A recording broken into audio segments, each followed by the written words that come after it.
Welcome to Shire Reckoning. I am Alistair Stevens. Tonight, in our last seminar session of 2025, we're going to conclude our discussion of the text of J.R.R. Tolkien's The Hobbit, though we are not by any means done with this story just yet. This week, Chapter 19, The Last Stage, in which Bilbo returns first to Rivendell and then travels all the way to Bagand and simultaneously, but not coincidentally, the future. We're going to see tonight, I think, some very forceful reframings of the story of The Hobbit by Professor Tolkien as he teaches us, just as he did at the beginning of the story, how to understand the text that we have just experienced, how to understand the adventure that we have just experienced, and how to properly place Bilbo back into the milieu from which he was so rudely disturbed back in Chapter 1 some, 19 weeks ago. I guess we had a compression of 2 chapters into one session, so we are now back with the proper count, right? Our episode count has reached the same total as the chapter count here in the pages of The Hobbit. We're going to have a lot to discuss, including, perhaps most importantly, the treacherous issue of the return to the Shire, of how stories and how fairy tales and how heroes are welcomed back into the society. And of course, it's going to be extremely tempting to position The Hobbit alongside The Lord of the Rings and to consider the auction off of Bag End alongside the Scouring of the Shire. We'll get to all of that, of course, but first we have some more thresholds to cover first, and some really tantalizing senses of where Tolkien envisions the world of The Hobbit progressing after the body of the text is complete. Good evening to Hugh and to Chris, who are joining us this evening. Hugh, all the way from South Africa. Chris, are you from Texas? I don't mean to dox you right here on the internet, but I have a sense that you are perhaps from Texas. That may be completely incorrect. I don't know. It's weird how we associate we tag meaning here to these parasocial relationships over the internet, but at least that is the impression under which I'm operating, which I'm sure is mistaken. Let's move on to our first slide this evening, and a recapitulation of everyone's favorite moment, obviously, in the pages of The Hobbit. We're going to rediscover the Tra-la-la-lolly song as we approach a year after leaving it, Rivendell, once more. Oh, Chris is in Indianapolis and now in Southern Michigan. I've never been to Southern Michigan, but I do deeply love Indianapolis. I haven't spent a great deal of time there, but I'm very fond of that city. It is, I think, one of the great cities of the Midwest, which I say very confidently as someone who lives in Oklahoma City, you know. So this is the song that welcomes Bilbo back to Rivendell. The dragon is withered, his bones are now crumbled, his armor is shivered, his splendor is humbled. The sword shall be rusted, and throne and crown perish, with strength that men trusted, and wealth that they cherish. Here grass is still growing, and leaves are yet swinging, the white water flowing, and elves are yet singing. Come, tra-la-la-lolly, come back to the valley. The stars are far brighter than gems without measure. The moon is far whiter than silver in treasure. The fire's more shining on hearth than in gloaming, than gold won by mining. So why go a-roaming? Oh, tra-la-la-lolly, come back to the valley. Oh, where are you going so late in returning? The river is flowing, the stars are all burning. Oh, whither so late and so sad and so dreary? Here elf and elf maiden now welcome the weary. With tra-la-la-lolly, come back to the valley. Tra-la-la-lolly, fa-la-la-lolly, fa-la.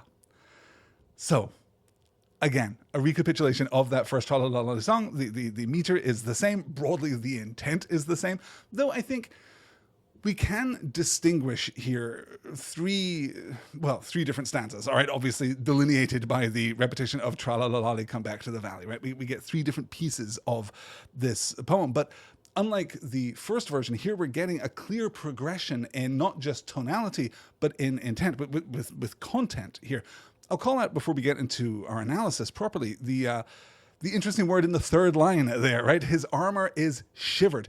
Shiver, interestingly, comes into modern English from 2 different directions. There are 2 meanings of the word shiver and 2 distinct derivations. The first and more common comes to us from Old English circa 1400 and means, of course, to quiver or to shake. But that origin is predated by almost 200 years by the other meaning of shiver, coming from Germanic languages and meaning either a splinter or a fragment, or to reduce something to splinters and fragments. This is the root of the nautical phrase, shiver my timbers, meaning smash my timbers to splinters, not cause them to shake and to quaver and to quail. So this is what has happened to the armor of Smaug, is it has been shivered, it has been rent into splinters and shards. Brian is joining us here in the chat this evening. Merry Christmas Eve, Brian, the night before the night, as they say, Brian. Good to have you here with us. So we can take a quick look here at the content of each of these stanzas, I suppose, these sections, right? The first, well, also kind of roughly divides into two halves, I suppose. The dragon is withered, his bones are now crumbled, his armor is shivered, his splendor is humbled. Oh, hey, all the news that's fit to print. Let us catch you up on the story from the Lonely Mountain. Smaug is dead.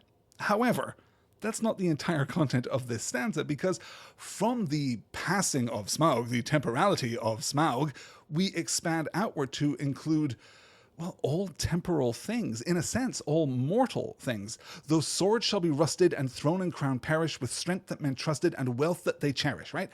Everything will pass. Sic transit gloria mundi, right? Everything will eventually be rusted and wasted and will perish. Except here, grass is still growing, leaves are yet swinging, white water flowing, and elves are yet singing. Bilbo observes at this point that it's possible that the elves have not stopped singing since he was here a year ago, and though that's, presumably not literally true, it is in a broader sense true because of the positioning of Rivendell. Even with it, right, when we're thinking about Rivendell in terms of the Lord of the Rings, we're thinking about the influence of the Elven Rings, we're thinking about the preservation of these pockets of elven culture in Middle-earth, even as we move into the Fourth Age, right? Very fleetingly, albeit, as we move into the Fourth Age. The realm of Rivendell, the realm of Lothlorien, are preserved against the coming of the Age of Men for yet a little while. But even within the frame of The Hobbit, the positioning of Rivendell as the transitory place, the transitory here, taking its alternate meaning, I suppose, the place of transit, right? The liminal space between West and Wild, the gateway, if you will, to the wilder world. It also is preserved. It endures. It is unchanging because it isn't really fully a place. It does not have the politics of the East, for example, right? It is not a part of that fantasy story that we've been discussing so much recently. It is part of the fairy tale story. So it endures. So, stanza 1, the dragon is dead, but so passes everything in the world, but here things are awesome and will remain so. Then we move into stanza 2, which can be encapsulated by saying, even if the rest of the world wasn't achingly temporary, who needs it, right? The stars are far brighter than gems without measure, the moon is far whiter than silver and treasure, the fire is more shining on hearth than in gloaming, than gold won by mining, so why go a-roaming? Oh, diamonds? Diamonds are good? Well, okay, have you seen stars, my dude? Stars greater than diamonds, right? And then, stanza 3, welcome back. Later than expected. The ambiguity of so late in returning there, I find interesting. Where are you going so late in returning? The river is flowing, the stars are all burning.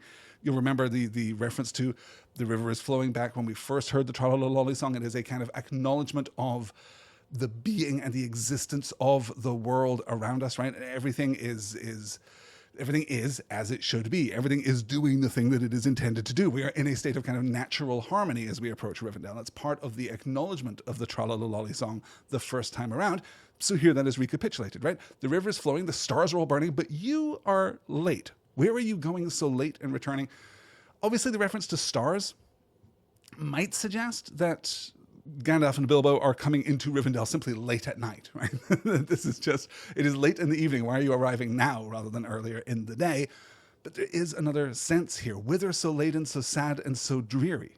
You are burdened. I mean, literally burdened by your, chests of treasure that you're carrying along with you, metaphorically burdened by your long journey, by the challenges that you have seen, by, as Bilbo is going to recount for us in his own song in just a few pages' time, we're going to get a sense of the things that he has endured, the things that he has faced throughout this journey, and how he has been, if not changed by them, then challenged by them, right? How there is a reset of his personality, of his nature here as he's arriving back into Rivendell. But all of this is to say that broadly, the Tra-la-la-lolly elves are welcoming us back to the threshold, to the liminal space between West and Wild, between the real world, as Bilbo was going to experience it moving out of Rivendell, and the adventure that has just taken place.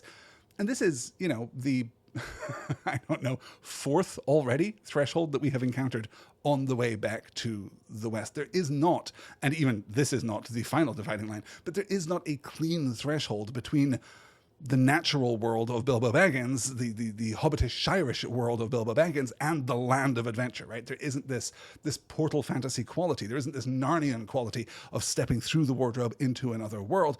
It is much less clean than that. It is much less much less ordered than that. It is this jagged pattern, this sawtooth pattern, as we've discussed before. So we have a kind of a threshold when we arrive back at Mirkwood and we say goodbye to Thranduil. Then we travel around the northern extent of Mirkwood, and we have this long Yuletide interim at Beorn's house, which I have to say, the day before Christmas Eve is feeling very appealing right now. I think I would maybe love to just hang out with Beorn for a long winter and eat, drink, and be merry, you know. And then we leave Beorn, and we have that beat when we're atop the Misty Mountains, right? When we're right at the point where we encountered the Goblin Cave on the outward journey, and Bilbo is poised there between mountain in the east and hill in the west. He has this moment of reflection. He recognizes that this is a threshold that is passing, and that his Took side is tired and his Baggins side is growing stronger every day. And now here again, we have another threshold as we descend into the hidden valley of Rivendell. Let's take a quick look at our story being told, our story being recounted here to Elrond. Then the elves of the valley came out and greeted them and led them across the water to the house of Elrond. There a warm welcome was made them, and there were many eager ears that evening to hear the tale of their adventures. Gandalf it was who spoke, for Bilbo was fallen quiet and drowsy. Most of the tale he knew, for he had been in it, and had himself told much to the wizard on their homeward way or in the house of Beorn. But every now and again he would open one eye and listen when a part of the story he did not yet know came in. It was in this way that he learned where Gandalf had been to, for he overheard the words of the wizard to Elrond. It appeared that Gandalf had been to a great council of the White Wizards, masters of lore and good magic, and they had at last driven the necromancer from his dark hold in the south of Mirkwood. Ere long now, Gandalf was saying, the forest will grow somewhat more wholesome. The north will be freed from that horror for many long years, I hope. Yet I wish he were banished from the world. It would be well indeed, said Elrond, but I fear that will not come about in this age of the world, or for many after. So, acknowledging the textual reality of what will ultimately become the Red Book of Westmarch, what is acknowledged even within this chapter as Bilbo's retelling of his holiday adventure, in order to understand what has happened beyond the frame of Bilbo's own experience, right? Most of the tale he knew, for he had been in it, right? He has done his part, recounting his share of the story to Gandalf, and now he's hearing the other part of the story. It's interesting that Gandalf has not related this story to him during that long journey from the Lonely Mountain back to Rivendell, particularly during that long Yuletide spent with Beorn. Gandalf just stays quiet, I guess, about the White Council. And it's really interesting to kind of position this, because clearly we're seeing part of Tolkien's intent, I think, right? We're seeing part of the schematic, we're seeing part of the sketch happening here, and we're getting a tantalizing sense of the Lord of the Rings moving behind the scenes here. But clearly this is not what Tolkien will later intend it to be. Most notably, there is a council of white wizards, and Gandalf is one. The phrase Gandalf the Grey does not appear in the pages of The Hobbit, unless you have one of those versions of The Hobbit that carries the first chapter of The Lord of the Rings as a little teaser trailer right there at the end. But this Gandalf is not Gandalf the Grey. This is Gandalf, a white wizard, one of the white wizards who meet here in conclave and then go out to drive the necromancer from his holding fast, his home of Dol Guldur in the south of Mirkwood. Much will be made of that adventure, of course, when we reconvene here in Rivendell in the pages of The Lord of the Rings. Also, tangentially, note that Elrond here, not counted as one of the White Council, right? He's just receiving this story, plays no part, apparently, in the removal of the necromancer from Dol Guldur. Though even here we're getting this sense that there is something greater out there. This beat that Gandalf relates, yet I wish he were banished from the world, right? The Mirkwood has been saved. Mirkwood's probably going to be okay. It's going to grow more wholesome. That's awesome. But the necromancer is still out there, even though the full extent of his evil is not yet known. I wondered for a long time, and I guess I still do, really, whether or not Gandalf is speaking openly to everyone, right? There were many eager ears that evening to hear the tale of their adventures. Gandalf it was who spoke. And you get the sense that Gandalf is, holding court here with the elves arrayed around him.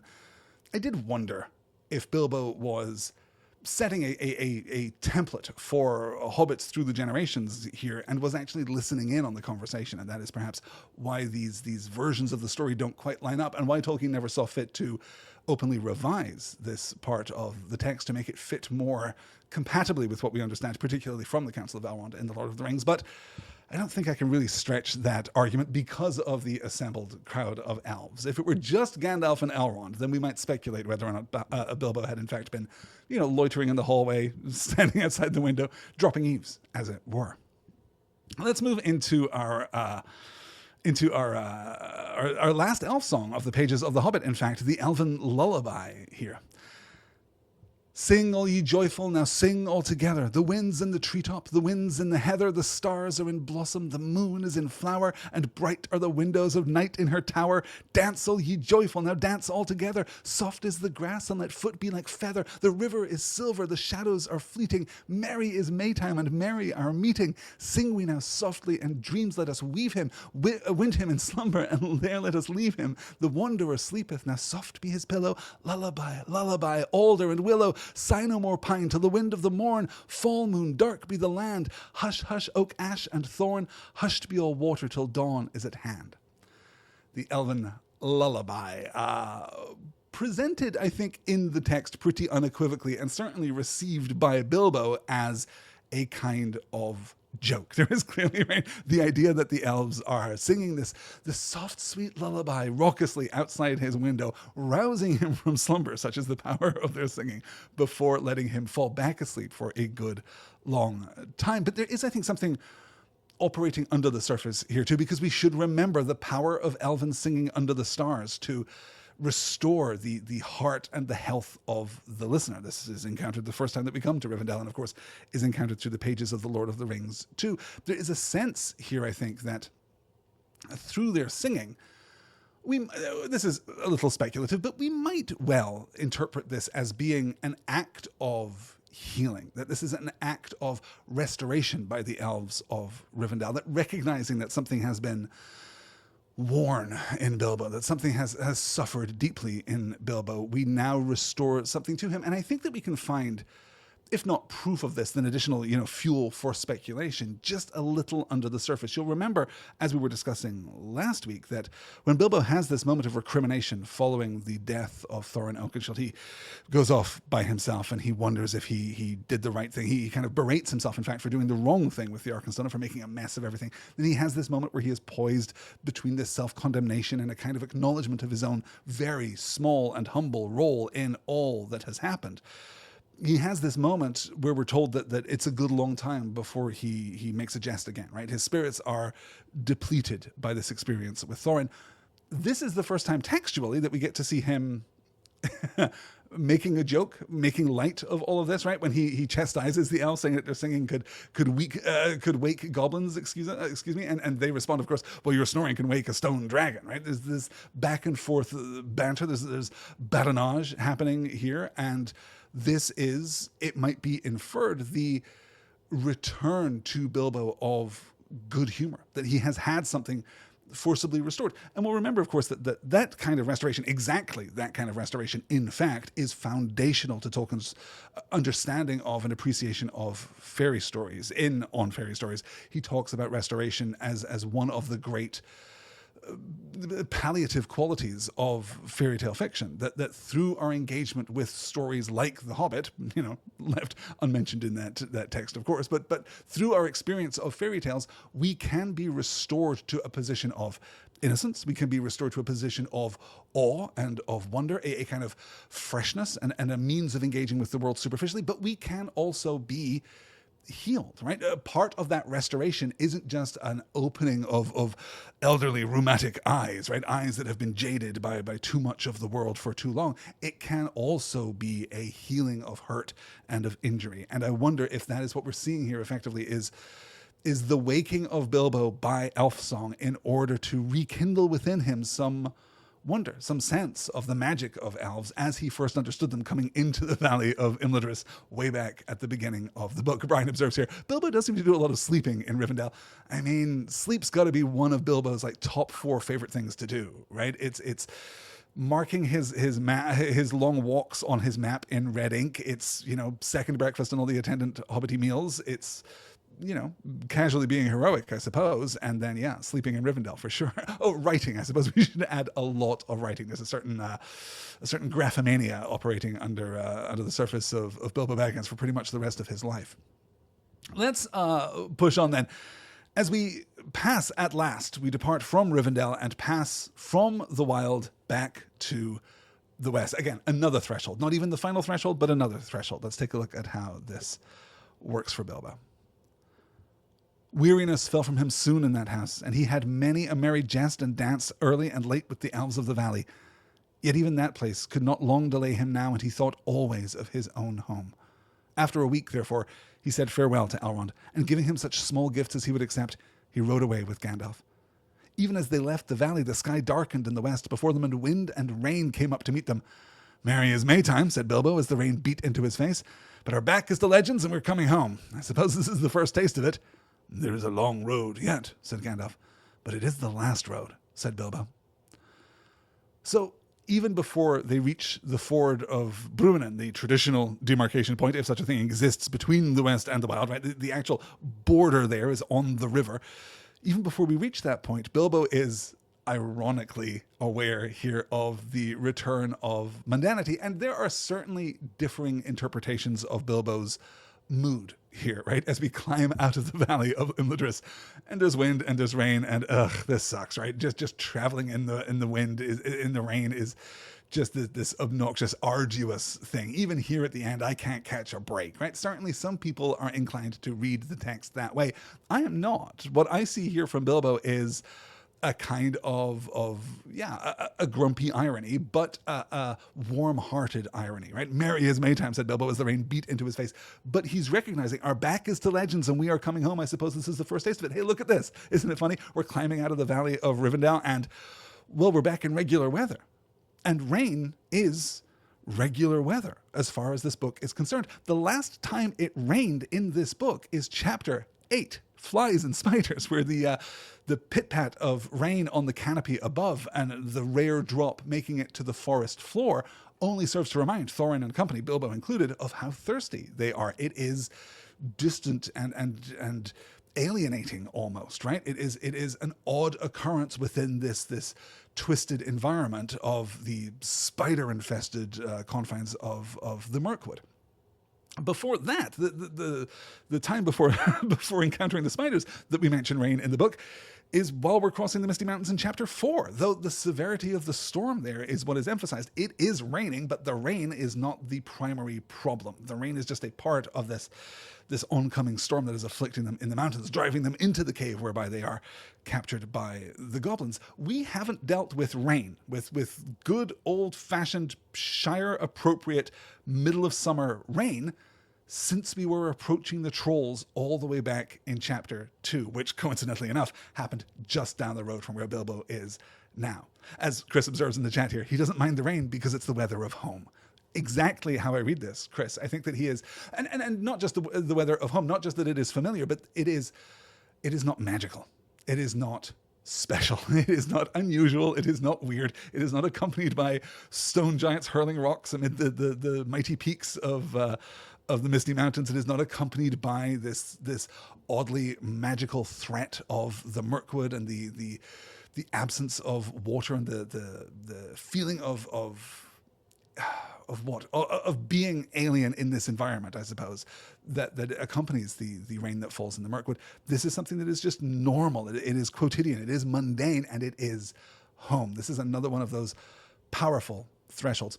The other thing that I wanted to pull out from this slide is how much momentum, I suppose, Bilbo now has for making it home. You remember the first time that he got to Rivendell, he was awestruck by it. He notes at the time that he maybe wouldn't have minded living there basically forever. Even if he could have been teleported back home instantly, he would have been maybe glad to stay in Rivendell. Obviously, Tolkien doesn't know when he's writing that many years later, Bilbo will live in Rivendell for years at a time.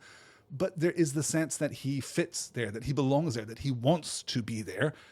But that's not enough anymore. The Tookish side of him is exhausted, and the Baggins side is growing stronger daily, and the Baggins side wants his armchair, it wants his kettle, it wants bacon in the skillet on the stove at home. So after a week, a mere week, after traveling all the way from Beorn's house, all the way over the Misty Mountains to Rivendell. Let us remember, it is a long, arduous journey, even without the interposition of the goblins to complicate things. It's still an arduous journey crossing a mountain range, but even then, a week is enough of Rivendell for Bilbo, and he sets off once more.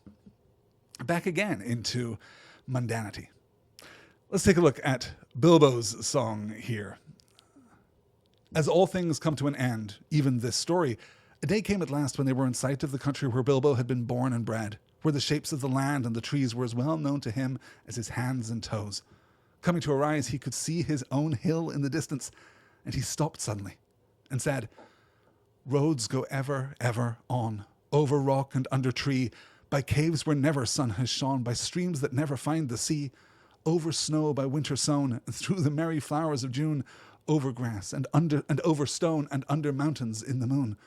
Roads go ever, ever on, under cloud and under star, yet feet that wandering have gone, turn at last to home afar, eyes that fire and sword have seen, and horror in the halls of stone, look at last on meadows green, and trees and hills they long have known."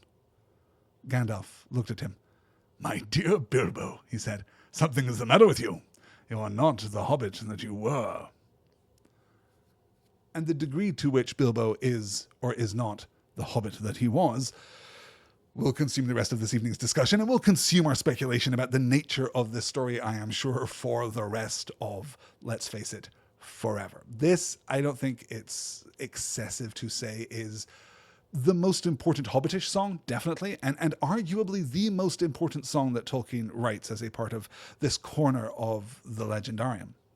In terms of songs conceived within the pages of The Hobbit and The Lord of the Rings, this song, which will return to us, of course, as "The Road Goes Ever On," and in many variations there too, right? We're going to see this song return in a number of different ways. We're going to see different versions of it, but they all stem from this original idea, this original, apparently spontaneous moment of poetic creation, something that we will later recognize as peculiarly Hobbitish when we see Sam Gamgee do it, right? There is something within the spirit of the Hobbit that can be kindled to poetry. Bilbo here proving that he too is not quite as prosy as we might suppose. There's still a spark of the Took living there within the Baggins heart, even as he is in the final stage of his journey home. Though the content of the song, of course, is, well, it's not fair, I think, to say that it is comprehensively Bagginsish. It is, sure, pretty Bagginsish. It is concerned with the return home, but it acknowledges the magic of the road. There is a romance to the open road. There is a romance to adventure. There is a romance to the wild world beyond your small hobbit hole, beyond your small town, in your small country. This is another moment where readers of The Hobbit are sometimes surprised to realize or remember that the term "the Shire" is not used in the pages of The Hobbit, right? A day came at last where they were in sight of the country where Bilbo had been born and bred, where the shapes of the land and of the trees were as well known to him as his hands and toes.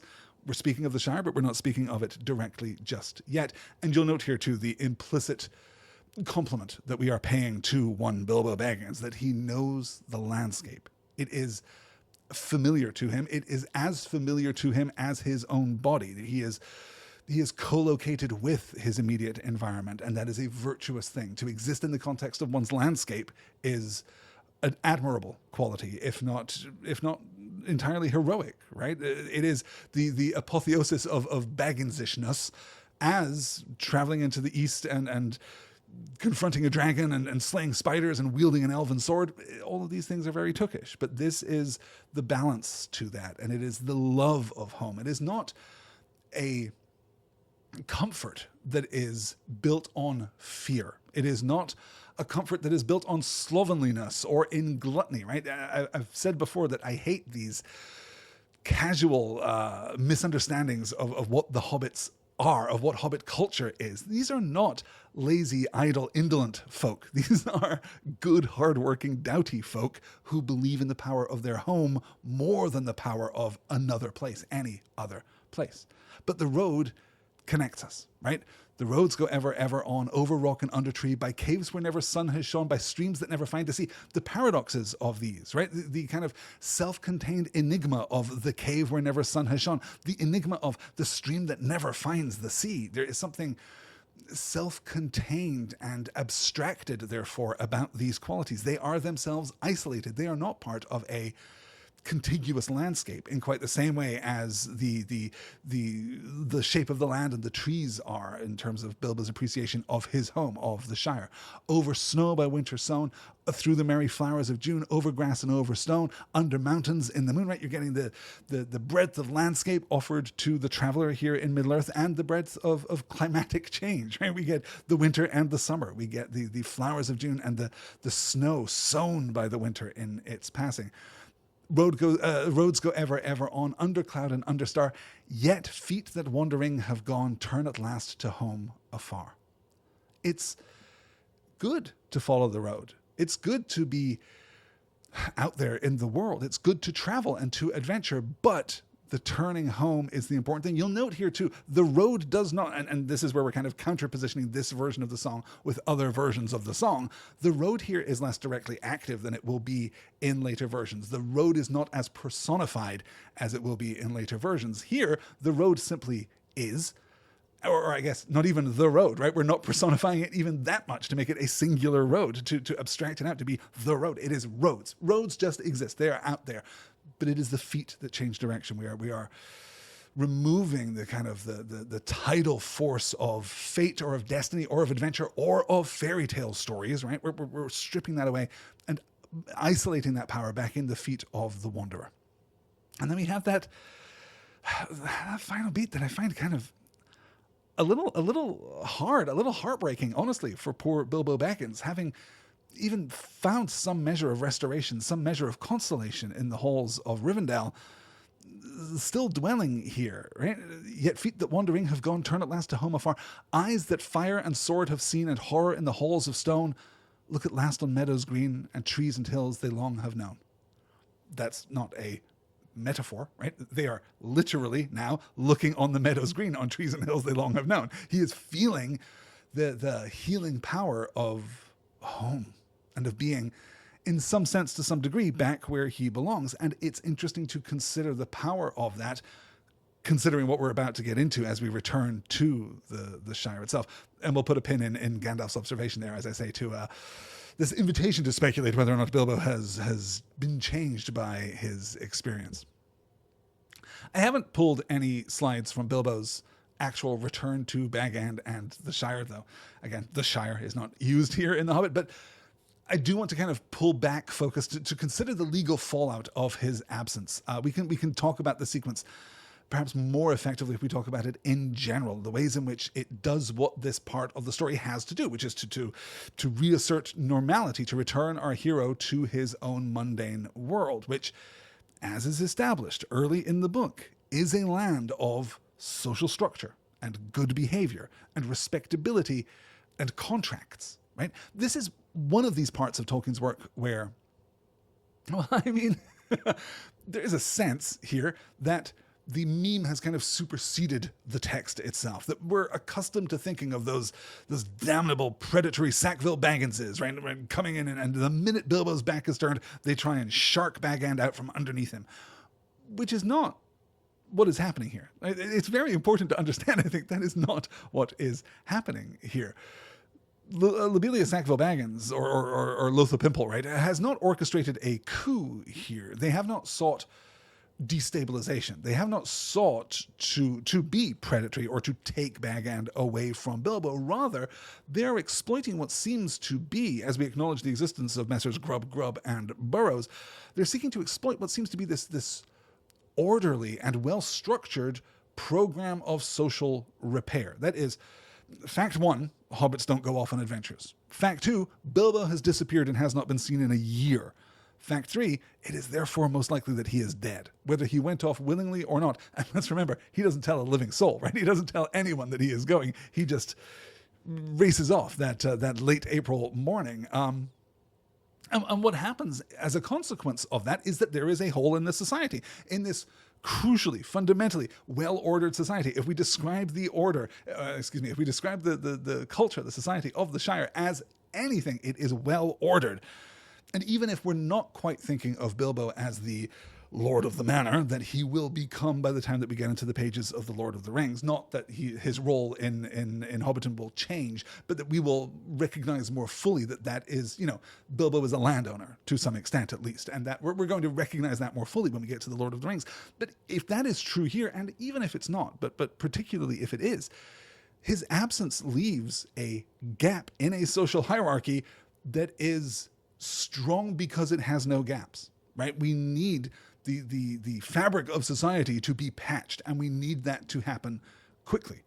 So we observe this formality. We observe this legal proceeding, which clearly has not been, thought up out of nowhere. We get this beat that people are paying in songs for parts of Bilbo's estate, as is common in these parts, right? We're told that this is an established system. This is a legal proceeding that has occurred before and will presumably occur again. It is part of the ways in which the legalistic social infrastructure of the Shire protects itself. So if we're understanding this as a legalistic mechanism, I suppose, right? If we're understanding this as the Shire protecting itself, then Bilbo's return is kind of unprecedented, certainly, and kind of shocking. It is a strange counter-intrusion into a society that is actually, forgive me, kind of doing the thing that it's supposed to do in his absence, which is filling his shoes. It is filling the gap. It is getting someone into Bag End, even if that is Lobelia Sackville Baggins, right? We're trying to Lotho is the legal heir. Chris reminds me here in the chat. I said, as soon as I said Lobelia, I didn't want to blame Lobelia. But yes, Lotho, I believe you're absolutely right, is would be the appropriate heir and would take Bag End and would play the part of Bilbo Baggins, right? Not in the sense that he would be a good landowner. I think the proof of The Lord of the Rings illustrates that to us. But he would at least be in the right position, and this small scale countryside feudal system needs people to be operative in those positions if it's going to maintain its structural integrity at all. So what I see here is not that the Shire has changed in Bilbo's absence. It is that the Shire is perhaps a little impersonally continuing to operate as the Shire must operate, right? This is crucially distinct from the way that we understand the scouring of the Shire. There is, within the frame of The Lord of the Rings, the idea that the darkness of the world, the darkness of the War of the Ring, the darkness of Sauron, the darkness of Saruman, that all evil, right, in Arda has finally become aware of the Shire, and the Shire is touched by it in a Shire-appropriate, proportional kind of way. And one of the things that the travelers have to do, one of the things that Frodo, Sam, Merry, and Pippin have to do when they return to the Shire is set it to rights. They have to restore it, but they have to restore it by being Shirish. This is one of the reasons that Gandalf does not accompany them. Gandalf leaves them to go off to hang out with Tom Bombadil rather than coming to deal with, Saruman. He leaves the hobbits to do it because the Shire has to be won back by hobbits. If it's won back by Gandalf, if it's won back by the Dunedain, if it's won back by King Alisar leading the legions of Gondor, then it is transformed. It becomes something different. So it's interesting as we're reading the Scouring of the Shire. It's what makes the Scouring of the Shire so special, I think, to see that we are both fighting for the soul of this thing by being a part of this thing. That is what makes Frodo's fate so tragic, is that Frodo never gets to fit back into the warp and the weft of life in the Shire, though even Frodo understands that is the case, right? Even Frodo, he never feels as though the Shire has left him behind. He knows that he has fallen out of the world too much to be a part of the Shire once more. And it's tempting to read in a much smaller way, right? In a much more, juvenile register. It's tempting to read the auction of Bag End in a similar way. Bilbo, has to return. He has to kick these predatory Sackville Bagginses off of his property. He has to reclaim what is rightfully his, and he has to set the world to rights. But that's not what he's doing, and that's not who he is, because Bilbo has, unfortunately, been changed by his experience in much the same way as Frodo has been changed. Again, a juvenile register, right? But Bilbo has been changed by his experience as much as Frodo, and we know this for sure because, well, we get the long-awaited answer, right? We get the we are invited to ask in the very first chapter of the book. This is the story of how Baggins had an adventure and found himself doing and saying things altogether unexpected. He may have lost his neighbor's respect, but he gained. Well, you will see whether he gained anything in the end. And then the book kind of gives us a pretty strong perspective on this. Indeed, Bilbo found he had lost more than spoons. He had lost his reputation. It is true that forever after he remained an elf friend and had the honour of dwarves, wizards, and all such folk as ever passed that way, but he was no longer quite respectable. He was in fact held by all the hobbits of the neighbourhood to be queer, except by his nephews and nieces on the Took side, and even they were not encouraged in their friendship by their elders. I am sorry to say he did not mind. He was quite content, and the sound of the kettle on his hearth was ever after more musical than it had been even in the quiet days before the unexpected party. His sword he hung over the mantelpiece. His coat of mail was arranged on a stand in the hall until he lent it to a museum. His gold and silver was largely spent in presents, both useful and extravagant, which to a certain extent accounts for the affection of his nephews and his nieces. His magic ring he kept a great secret, for he chiefly used it when unpleasant callers came. He took to writing poetry and visiting the elves. And though many shook their heads and touched their foreheads and said, "Poor old Baggins," and though few believed any of his tales, he remained very happy to the end of his days, and those were extraordinarily long. Bilbo lost his neighbor's respect. He lost his reputation, but he doesn't care. And that is, I think, a really interesting counterposition with Frodo. Frodo doesn't lose his reputation in quite the same way, but he does lose his compatibility with life in the Shire. And obviously Frodo's story, much more tragic, right? A much worse experience for him than Bilbo's, but we can see similar arcs here. It is the same kind of story. You have been touched by sword and by fire. You have been touched by horrors in the halls of stone, and so you don't quite return to home again. Bilbo will eventually go off to Rivendell and spend the rest of his life there. When he returns through the Shire on his way to the Grey Havens, he won't even swing by Bag End. He won't even go and look at the old place, because that is not a part of his life anymore. He can appreciate it. He can appreciate the comfort of home, and he certainly tries. We see here the express intention, right? He is trying to fit himself back into his home. His sword he hung over the mantelpiece. His coat of mail was arranged on a stand in the hall until he lent it to a museum. He's trying to be hobbitish about these things which are fundamentally unhobbitish, or at least unhobbitish at this point in the history of the hobbits. And there's a sadness to that is undercut, I think, by of course, Bilbo's refusal to take this as any kind of condemnation of his character or nature, right? I am sorry to say, says the somewhat censorious narrative voice, that he does not mind. So we accept Bilbo's contentment. We accept his connection with his nieces and nephews on his Tookish side, one in particular of whom will be extremely important later in the events of the Third Age. But we're also encouraged to see this as being a good thing, to see Bilbo's lack of favor in his community as being a good thing by exactly that somewhat sniffy, somewhat censorious narrative voice, right? I am sorry to say he did not mind. Of course, he should have felt terrible. He should have sought forgiveness and tried much harder to be a good hobbit. But the judgment of that interposition, this is one of the many ways in which the narrative voice here is so powerful and so flexible in its application. Tolkien knows that this somewhat stuffy voice judging Bilbo, right, is going to lead the reader, particularly the juvenile reader, to side a little more with Bilbo and be more excited, right? It's maybe not such a bad thing that he loses the respect of his neighbors. So let's ask the question that the book demands that we ask all the way back in that first chapter. Does he win anything? Does he gain anything? Well, there is the quality of restoration, right? As we previously discussed, we see here recalled to mind. The sound of the kettle on his hearth was ever after more musical than it had been even in the quiet days before the unexpected party. Because he's gone off and had this adventure, because he's gone off and faced the horrors in the halls of stone, he has been restored to the experience of his mundane life, right? He can appreciate the kettle better because there was a long time there was a year of his life when he didn't have the kettle. And wow, he really missed it. And being back, he is doing the good and wise thing. He is appreciating all the more what makes his home special. This is the crucial part, I think.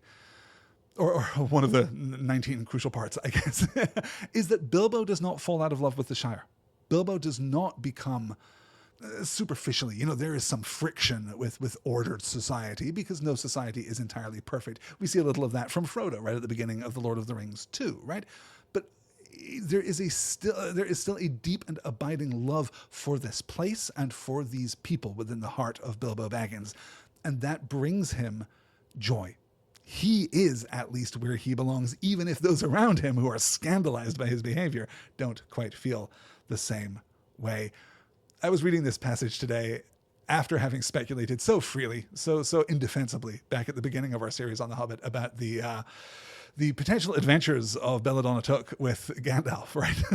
That Belladonna had taken to the road in much the same way as Bilbo later does. And just wishing, I suppose, that Bilbo had the opportunity to talk to his mom about his adventure. I think there's something very sweet and something very sad about that. I'm remembering how it is that Bilbo comes to be in the position that he is, where he is already as we meet him at the beginning of the book. There's something very sad, right? Coming back to this sense of the Shire, and certainly the sense of the Shire that we see at the beginning of The Lord of the Rings, this garrulous and interconnected and extremely social community of people here in Hobbiton, in Bywater, across the Shire in general. There's something very sad about coming back to the beginning of The Hobbit and seeing how isolated Bilbo is. And partly that's the narrative mode, right? Partly it's a fairy tale where we're given a single protagonist. We don't need to necessarily know everything about his community in order to follow him on his adventure. He is kind of iconic in that sense, right? He is representative of his people more than he is perhaps a fully developed character in his own right, at least in that first chapter. He is the Hobbit, after all, not Bilbo a Hobbit. But there is something that we can infer. There is something potentially quite sad about the life of Bilbo, who lost his mother and father so close together and so recently, of course, in his life. Let's move on here as we conclude, because this, of course, is the end of the story, right? The fairy tale ends here. He remained very happy to the end of his days, and those were extraordinarily long. It's not just, and so he lived happily ever after. It's he lived happily ever after, and ever after here is a good long time, which is really quite lovely. Except this isn't the end of the story, because there's still a little business to tidy up, and we want to almost close the fairy tale book completely, right? We want to, even within the text, kind of conclude the tale that Bilbo is experiencing and really return him to his mundane life. And we do that, of course, by coming full circle and having this really brilliant epilogue, I think, where years after the fact, Balin and Gandalf show up at the door, making good on Bilbo's promise that they could come anytime. Tea is at 4, but any time is good. They fell to talking of their times together, of course, and Bilbo asked how things were going in the lands of the mountain. It seemed they were going very well. Bard had rebuilt the town and dale, and men had gathered to him in the lake from the south and the west, and all the valley had become tilled again and rich, and the desolation was now filled with birds and blossoms in spring, and fruit and feasting in autumn. And Lake Town was refounded and was more prosperous than ever, and much wealth went up and down the river running, and there was friendship in those parts between elves and dwarves and men. The old master had come to a bad end. Bard had given him much gold for the help of the lake people, but being of the kind that easily catches such disease, he fell under the dragon sickness, and took most of the gold and fled with it, and died of starvation in the waste, deserted by his companions. The new master is of wiser kind, said Balin, and very popular, for of course he gets most of the credit for his present prosperity. They're making songs which say that in his day the rivers run with gold. Then the prophecies of the old songs have turned out to be true, after a fashion, said Bilbo. Of course, said Gandalf, and why should they not prove true? Surely you don't disbelieve the prophecies because you had a hand in bringing them about yourself. You don't really suppose, do you, that all your adventures and escapes were managed by mere luck, just for your sole benefit? You're a very fine person, Mr. Baggins, and I am very fond of you, but you are only quite a little fellow in the wide world after all. Thank goodness, said Bilbo, laughing, and handed him the tobacco jar. If we're pulling details from the pages of The Hobbit for our hypothetical and extremely challenging Hobbit trivia game, this is a really good one. Who is the only person in the text of The Hobbit who is actually textually diagnosed with dragon sickness? It's the Master of Lake Town, of course, in the final page of the book. Nothing surprises us here. There's something pleasant, I suppose, about the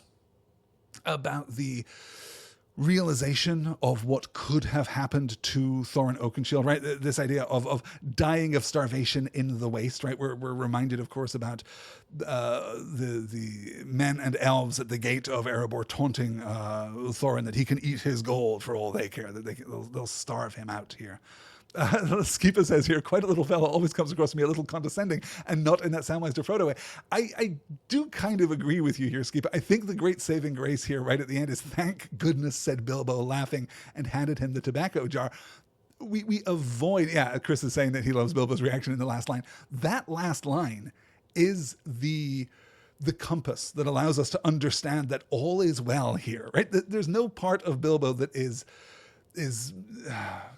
ill at ease in his new and very long life, or I guess his old and very long life here in Bag End. There's no part of him that is, that begrudges the great heroism and valor and wealth of those in far distant lands. There's no part of him that wishes, well, maybe I'll just go back into the east and maybe go see what Beorn's doing and see if I can hunt some goblins with him. There's no part of Bilbo that wants anything other than he has. In that sense, he has the perfect reward, right? And he is exhibiting too, I kind of skipped over it on that previous slide, but he's exhibiting exactly the kind of generosity that a king exhibits. It's exactly the kind of generosity that Dain exhibits.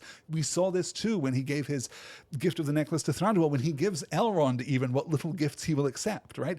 It's not that there is a limit or a paucity to Bilbo's generosity in that moment. It's that Elrond will only accept a few small things. That's the limit of courtesy there. Bilbo comes back and is generous. He is a good example of what it is to possess wealth, of what it is to possess power, of what it is to be in your community, and to be, by extension, because of his position in Bag End, as we understand it from the Lord of the Rings, kind of a ruling class, an aristocratic class in the Shire here.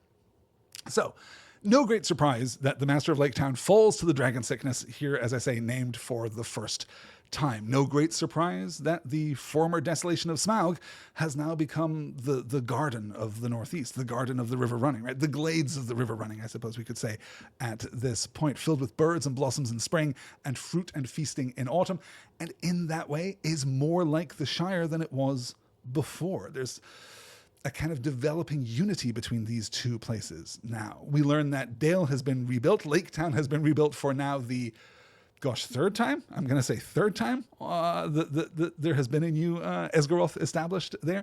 And there is friendship. Perhaps most important of all, more important than the material wealth of this part of the land, there is friendship in those parts between elves and dwarves and men. And then we get the new Master of Lake Town is getting the benefit for this economic upswing, right? Turns out that when you just flood the market with who knows how many tons of gold and gems and treasure from the bowels of the Lonely Mountain, the local economy manages to be pretty successful for a few years, and he gets the credit for it. And Balin, I think, here leaning on the irony, right? They are making songs which say that in his day, the rivers run with gold, calling back to the prophecies that we hear when the dwarves arrive in Lake Town for the first time. And Bilbo recognizes such. Then the prophecies of the old songs have turned out to be true after a fashion, says Bilbo, right? Not as we understood them in that moment where we were, wow, achingly naive. Well, forgive me, where everyone but Bilbo was achingly naive. Bilbo had a cold, so he wasn't quite experiencing the same euphoric optimism that everyone else was experiencing in that moment. And then Gandalf kind of resets. This is Gandalf closing the book on the fairy tale, right? We've already picked up in Bilbo's mundane life. Gandalf and Balin come out of the east to chat with him, and they sit down, and Balin's put on a couple of inches on his beard, and Bilbo's maybe put on a couple of inches around his waist, and those natty gold buttons that we get the credit for, right? But Gandalf here is reset. Why should you think, here, I'll read it directly and then we'll paraphrase it, right? You don't really suppose, do you, that all your adventures and escapes were managed by mere luck just for your sole benefit? You were a part of prophecy, Mr. Baggins. The world was operating as it ought. This isn't about the luck of one hobbit. This isn't about one person being special in the right time and the right place. Everything kind of was ordered. Things played out broadly as intended, which of course is true. There are many moving parts of this prophecy that have nothing at all to do with Bilbo, right? We talked about the arrival of Dain at the opportune moment, and certainly the arrival of the goblins at the opportune moment, and then the arrival of the eagles at an opportune moment, and then even Beorn too.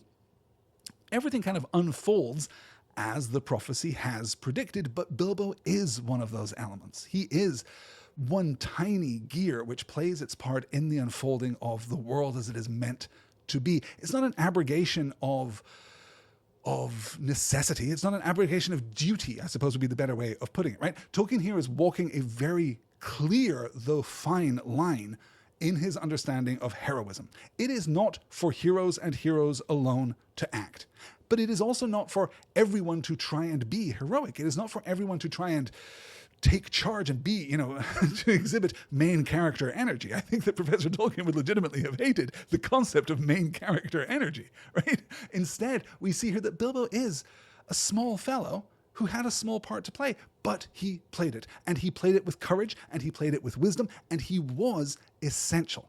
And it is respecting all of those moving parts and one's place within it, right? If you've heard me talk about feudal society, if you've heard me talk about the way that Professor Tolkien conceives of an ordered social hierarchy, then all of this is going to be sounding pretty familiar to you, because it is conceptually how he sees the operative world.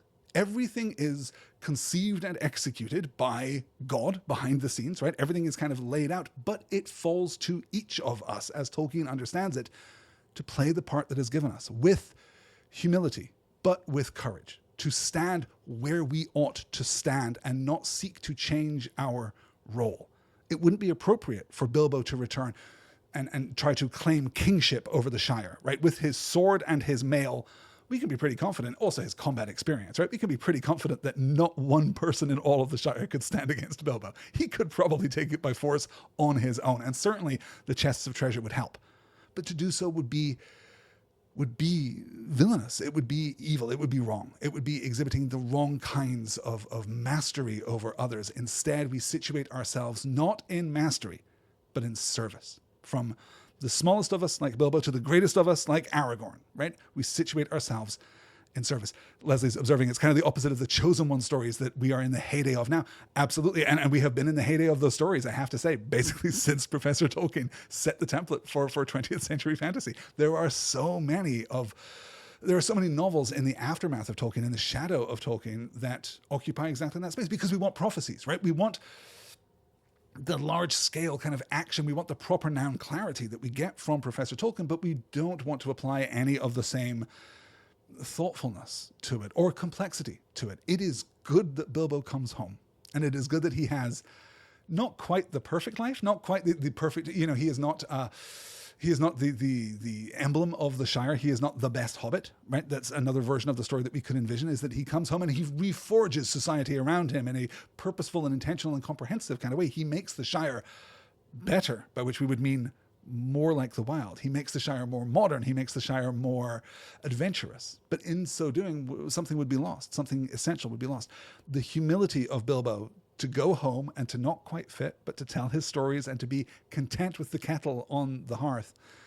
That's the power of it. That's the beauty of it. And that's the thread of continuity that we can trace through to Samwise Gamgee, right? That's Well, I'm back. That's 7 terms served as mayor of the Shire, right? It's 7 terms of service from Samwise Gamgee when he comes back, contrasted with the tragedy of Frodo's inability to return to that kind of life. Spoilers, you guys, for the end of The Lord of the Rings.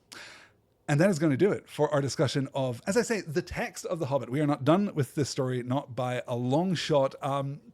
Normally, this is where I would, with some ambition, with some overconfidence, give you a sketch of our schedule for the next few weeks, which may or may not be very accurate, but I don't have a sketch of our schedule for the next few weeks because I don't entirely know how things are going to play out over the next couple of weeks for reasons behind the scenes here, and just because it is a very busy time. You know, the changing of the year is a very busy time for all of us. So stay tuned to the Patreon, patreon.com/nextword, which you can join for free and get all of the updates about what I am doing and when I am doing it. And you'll be able to join me here live for these seminar sessions. Patreon.com, as I say, /nextword. To paraphrase Movie Gandalf, looks am I coming at last light on the 6th of January at around 9 p.m. Central. I believe that's what Gandalf says in advance of the Battle of Helm's Deep, in the movie at least, of course.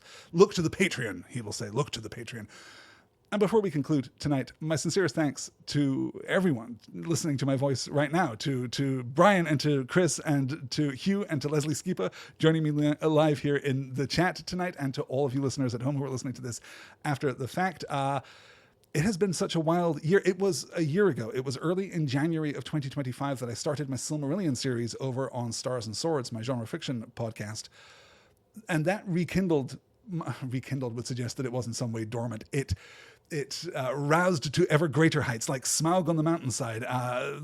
The sparks were kindled into full flame by reading the Silmarillion in the company of many of you fine folk. And then from that spinning out Shire Reckoning. Of course, it is an enormous privilege to get to do this kind of work in the company of such fine and capable and brilliant readers as yourselves. So thank you so much for listening to the show. Thank you so much for sticking with me this year. Thank you so much for, I hope, looking forward to next year. And thank you so much, of course, for your support every week here on Shire Reckoning. Hopefully, I'll be able to get my broadcast schedule back into more kind of reputable regard by the time that we get into the new year. But rest assured that there will always be new content over on one or more of these feeds in the weeks to come. Guys, thank you so much. I will talk to you all again very soon. Until then, Merry Christmas, I guess, to those of you who celebrate. Happy holidays to those of you who celebrate something else. And, get through it. To those of you who don't celebrate anything, get through it. Might just be our guiding words to get us into January of 2026. I'll talk to you all again soon. Until then, do take care and good night. Thanks all.